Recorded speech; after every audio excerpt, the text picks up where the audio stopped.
स्वागत है आपका हमारे YouTube चैनल में। दोस्तों, अगर अभी तक आपने हमारा चैनल सब्सक्राइब नहीं किया तो सब्सक्राइब करके बेल आइकन दबा दीजिए। नमस्कार दोस्तों, आपका फिर से हमारे YouTube चैनल में स्वागत है। तो दोस्तों, हमने भूगोल जो कक्षा 7 की भूगोल है बेसिक शिक्षा परिषद की किताब से, उससे हमने 2 चैप्टर ख़त्म कर लिया है। ठीक है, मतलब दूसरा तीसरा पहला ख़त्म कर लिया। अब हम लोग पार्ट 4 पे आएंगे। तो आपको अगर पुरानी वीडियोस देखनी हो तो हमने लिंक डिस्क्रिप्शन बॉक्स में डाल दिया है। अब आइए इसको चैप्टर को ख़त्म करते हैं। तो दोस्तों, पिछले चैप्टर हमने देखा कि जो धरातल का रूप बदलने वाले कारक का आंतरिक कारक जो इंटरनल फैक्टर्स थे वो हमने देखा। उसमें आपने वलन देखा, भ्रंशन देखा। अब हम लोग बाह्य कारक यानी एक्सटर्नल फैक्टर्स देखेंगे।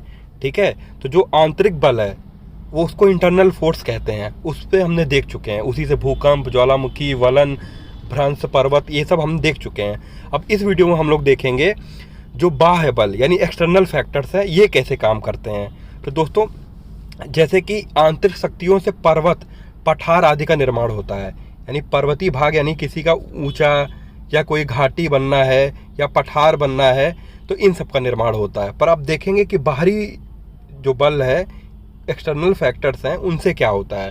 तो दोस्तों, जो बाह्य शक्तियाँ यानी एक्सटर्नल जो बाहरी हैं, ये पृथ्वी की खुद की नहीं है। एक तो देखिए दोस्तों, जैसे ये मान लीजिए हमारी पृथ्वी है, तो पृथ्वी के अंदर भूभाग जो हमारा अंदर ही हिस्सा है, वहाँ से जो शक्ति उत्पन्न होती है वो इंटरनल कारक। जैसे भूकंप पृथ्वी के अंदर से आता है।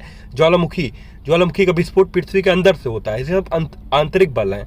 पर अब हम लोग देखेंगे बाह्य जो बाहर से आते हैं। जैसे नदी हो गया, प्रवाहित जल हो गया, बहता हुआ जल है, या नदियाँ हैं, या हिमानी यानी ग्लेशियर्स हैं, पवन यानी हवा है, या समुद्र की लहरें। तो ये सब जो फैक्टर हैं, ये सब पृथ्वी पे क्या चेंजेस, क्या बदलाव लाते हैं।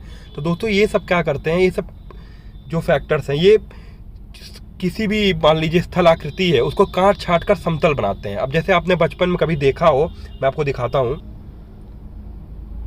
आपने कभी बचपन में मान लीजिए देखा हो कि मान लीजिए ऐसे मिट्टी का टीला है और पानी जा रही है, बरसात का पानी का जो जल है बहता है, तो क्या करेगा, कुछ समय बाद एक दो दिन देखेंगे उसी मिट्टी में अपनी रास्ता बना लेगा और धीरे धीरे इसको बहा के इसको भी समतल भूमि बना देगा। तो ये जल का काम है। जल क्या करता है, किसी भी भूमि को समतल करके तभी वो जल बहेगा। मान लीजिए कोई जमीन समतल नहीं है, पानी हमेशा क्या होता है, ऊपर से नीचे की तरफ बहता है।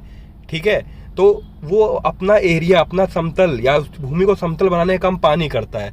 सेम यही काम वायु भी करता है। अगर आप रेगिस्तान वगैरह या किसी जहाँ पे बालू बहुत इकट्ठा होता है, मान लीजिए रेत ऐसे टीला है, रेत का टीला है, कुछ समय बाद देखेंगे जब हवा चलती है तो टीले के जितने भी बालू उड़ के धूल कर उड़ के ये भी एक भूमि, समतल भूमि बन जाएगी।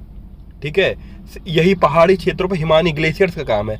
ग्लेशियर्स जब पिघलते हैं या नीचे ढलान पे गिरते हैं तो उस भूमि को समतल बना देते हैं। ठीक है दोस्तों, तो आइए इसको अब इंट्रोडक्शन पार्ट खत्म हुआ, हम आगे बढ़ते हैं। पृथ्वी की जो बाह्य शक्तियाँ होती हैं, ठीक है, उनके द्वारा भूपटल पे कुछ तोड़ फोड़ होती है और जो टूटे हुए टुकड़े होते हैं उनको एक स्थान पे जब दूसरे स्थान पे इकट्ठा किया जाता है तो उस क्रिया को हम लोग बोलते हैं अनाच्छादन। अनाच्छादन को इंग्लिश में बोला जाता है डेनुडेशन। ठीक है, जब भी कुछ जो टूटे फूटे टुकड़े हैं उनको एक जगह से दूसरे जगह पे जब वो इकट्ठा होते हैं तो इस क्रिया को अनाच्छादन कहते हैं। और इसके अंतर्गत 3 क्रियाएं सम्मिलित होती हैं। पहला क्या है, अपक्षय, फिर है अपर्दन और निक्षेपण। ठीक है, इन तीनों क्रियाओं को जो सम्मिलन होके इनको एक टर्म दिया गया अनाच्छादन। तो ये एक एक करके देखते हैं। सबसे पहले हम लोग देखेंगे अपक्षय यानी वेदरिंग। ये क्या होता है दोस्तों, इसमें जो मौसम या ऋतुएं, जो क्लाइमेट या और मौसम का है, इसका बहुत असर होता है। जैसे कि आप लोग देखते होंगे, आप लोहा अगर आप घर के बाहर रख दीजिए, कुछ समय बाद क्या होता है, उसमें मौसम के कारण उसमें जंग लग जाती है और कुछ साल और आप छोड़ देंगे तो वो खोखला हो जाता है, खराब हो जाता है, लोहा टूट सकता है, बहुत आसानी से टूट सकता है।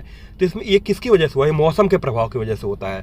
ठीक है, तो ऐसे ही हमारी चट्टानों के साथ होता है। जैसे आप इमेज में देखिए, ये चट्टान है एक, ठीक है, कुछ साल बाद क्या हुआ, इसमें एक दरार आई, ये दरार देख पा रहे होंगे, और कुछ साल बाद ये दरार देखिए अब चौड़ी हो रही है, चौड़ी, और कुछ और साल जब बीतता है तो ये टूट जाती है। तो क्यों होता है, तो आप जैसा कि आप दोस्तों जानते हैं कि कोई चीज़ को गर्म करेंगे तो फैलती है, और जब ठंडक होती है, ठंडा करें तो सिकुड़ती है। तो कुछ यही चीज़ अगर चट्टानों के साथ हो, गर्मी के मौसम में वो फैलेगी, ठंडी के मौसम में सिकुड़ेगी। तो यही क्रिया बार बार 50 साल के दौरान होती है। तो एक समय आएगा कि वो चट्टान कितनी भी मजबूत हो, कितनी बड़ी हो, टूट जाएगी। ठीक है, और वो समतल छोटे छोटे छोटे छोटे छोटे छोटे छोटे टुकड़ों में बढ़ जाएगी। इसी से हमारी जो मिट्टी जो बनती है, हमारी जो मिट्टी सतह है, ऊपरी सतह मिट्टी है, ये कैसी बनी है? ये इसी से बनी है। बहुत साल पहले, करोड़ों साल पहले सब जगह चट्टाने थी, वो टूटते टूटते टूटते टूटते अब आज समतल जमीन हमें मिट्टी दिखाई पड़ती है। तो जो अपक्षय, जो वेदरिंग है, इसमें मेन जो कारक होता है वो मौसम होता है, ठीक है। तो इसमें क्या होता है कि जो टूटे हुए टुकड़े कहीं जाते नहीं हैं, वहीं रह जाते हैं। मान लीजिए पत्थर जहाँ टूटा उसके टुकड़े वहीं गिर जाएंगे, ठीक है। तो अपक्षय के जो कारक हैं इसमें ताप, वर्षा, जल, पाला, वनस्पति, जीव जंतु, मानव का सबका हाथ होता है। अब ये 3 प्रकार के होते हैं, भौतिक, रासायनिक और जैविक। इनको आइए एक एक करके देखते हैं कि भौतिक क्या होता है, रासायनिक क्या होता है, जैविक क्या होता है। तो दोस्तों, भौतिक अपक्षय यानी फिजिकल वेदरिंग, ये क्या होता है? भौतिक कारणों की वजह से, जैसे सूर्य हो गया, हवा हो गया, इन सब कारणों के, पाला हो गया, इन सब के कारणों से होता है। जैसे आप आपने एक बचपन में अगर किया हो या नहीं किया हो तो आप करके देखिएगा। मतलब लालटेन, जलती लालटेन के शीशे पे आप पानी का छींटा मारिए तो शीशा चटक जाता है, ठीक है। तो ऐसे चट्टानों के साथ होता है। मान लीजिए खूब जलती चट्टाने हैं, अचानक से उस पर ठंडक, अचानक से उसको ठंडा कर दीजिए तो क्या कहता है, वो छोटे छोटे टुकड़ों में टूट जाएगा, ठीक है। तो ये ताप हो गया, हवा हो गया, ये सब जो प्रभाव दिखाती है, इनको हम लोग भौतिक अपक्षय करते हैं। और भौतिक क्यों कहते हैं? क्योंकि सब भौतिक कारण है, ठीक है, फिजिकल रीजंस हैं। तो इसके बाद आते हैं हम लोग रासायनिक। अब इसमें रासायनिक नाम से ही आप समझ जा रहे होंगे कि रासायनिक क्रिया कुछ होती है। तो जैसे दोस्तों कुछ कुछ पत्थर ऐसे होते हैं, मान लीजिए ये सैल कोई चट्टान है, आप मैं एग्जांपल बताता हूँ। जैसे चूना पत्थर है, मान लीजिए चूना पत्थर है कहीं पे, वहाँ बारिश हो जाती है। तो जानते हैं कि चूना जो होता है, ठीक है, कैल्शियम कार्बोनेट का बना होता है, वो पानी में घुल मिल जाता है। तो वहाँ पे क्या होता है, चूना पत्थर में जब आप पानी चला जाएगा कैसे भी, तो उसको खोखला कर देगा और खोखला करके उसको तोड़ डालेगा, ठीक है दोस्तों। तो ये कुछ कुछ जो पत्थर होते हैं जो किसी चीज़ से रिएक्ट कर सकते हैं, ठीक है। जब वो रिएक्ट कर रासायनिक क्रिया करते हैं तो अपने आप में वो फिर उनका जो अपक्षय होता है उसको रासायनिक अपक्षय कहते हैं। जैसे आप लोहे का, वर्षा ऋतु में लोहे में जंग जो लगता है, ये रासायनिक क्रिया से है, ठीक है। लोहे को में ऑक्सीजन से रिएक्ट करके, ठीक है, फेरस ऑक्साइड बना लेता है, यानी लोहा एक ऑक्साइड बना लेता है, जिससे उसी को हम लोग जंग कहते हैं, और वो धीरे धीरे उसको खोखला कर देता है। ऐसे ही आप चूना पत्थर में देख सकते हैं, या कोई नरम टाइप का पत्थर होगा उन्हें जो पानी में घुलता होगा, वहाँ भी यही होता है, ठीक है दोस्तों। अब तीसरा होता है जैविक अपक्षय यानी बायोटिक वेदरिंग, ठीक है।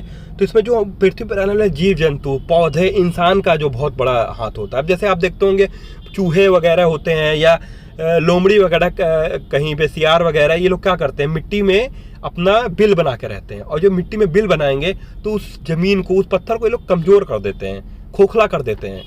आप देखते होंगे दीमक क्या करता है, लकड़ी को खोखला करके, एक समय ऐसा आता है कि लकड़ी फेंकनी पड़ती है, बर्बाद हो जाती है, ठीक है। तो ये जो मानवीय या जो जैविक कारण है यही है।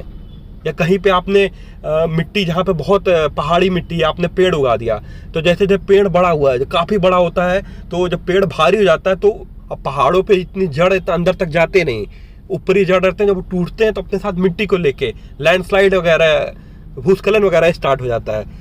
तो ये सब जैविक अपक्षय हैं, ठीक है दोस्तों। अब ये हमारा अपक्षय वाला टॉपिक आशा करता हूँ आपको कंप्लीट हुआ। अगला टॉपिक है अपरदन।